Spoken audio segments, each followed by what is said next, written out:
দালাল চক্রকে ৪৬ লাখ টাকা মুক্তিপণ দিয়েও লাশ হলো মাদারীপুরের সজীব।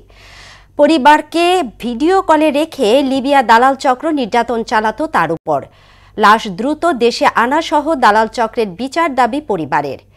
শিবচর প্রতিনিধি মোহাম্মদ মনিরুজ্জামান মনিরের প্রতিবেদনে তাহসিন তারিনের আরেকটি রিপোর্ট।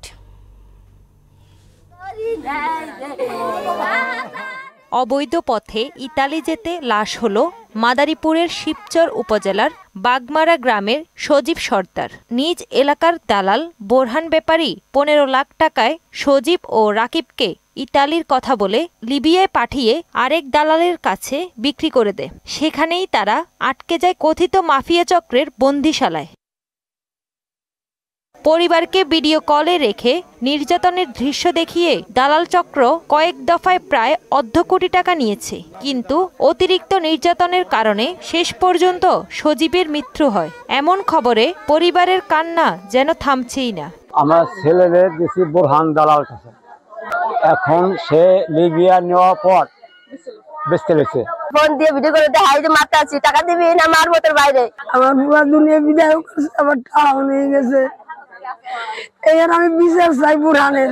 প্রিয় সন্তানের মৃত্যুর খবর এলে পরিবার জুড়ে শুরু হয় মাতম। প্রিয়জনকে হারিয়ে পাগল প্রায় স্বজনরা। সজীবের লাশ দ্রুত দেশে আনা ও দালাল বোরহানের বিচারের দাবি করেন স্বজনরা। ১৫ টাকা কন্টা করে লিবিয়া নেছে, লিবিয়া দেওয়ার পর গেম দালালের কাছে, অন্য দালালের কাছে বেঁচে দিচ্ছে। বেঁচে দেওয়ার পরে ২৫ লক্ষ টাকা দাবি করছে। টাকা গেল আমাকে ভাই গেল, আমাকে ভাই গাইনা দেখেন আপনারা, জহিল পানারা ফাঁসি চাই। সুদবিহীন ব্যাংকিং এর আত্মশুদ্ধির পথ এনআরবিসি ব্যাংকের ইসলামিক ব্যাংকিং আল আমিন।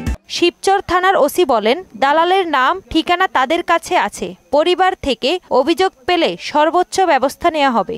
এই বিষয়টা নিয়ে এখনো পর্যন্ত আমাদের থানায় কেউ অভিযোগ করে নাই। আমি আপনাদের মাধ্যমে তাদেরকে জানাতে চাচ্ছি, যারা এই কাজটা করছে তাদের বিরুদ্ধে যেন তাদের পরিবার আমাদের কাছে আসে এবং তার পরিবারের কাছ থেকে আমরা একটা নিয়মিত মামলা রুজু করব।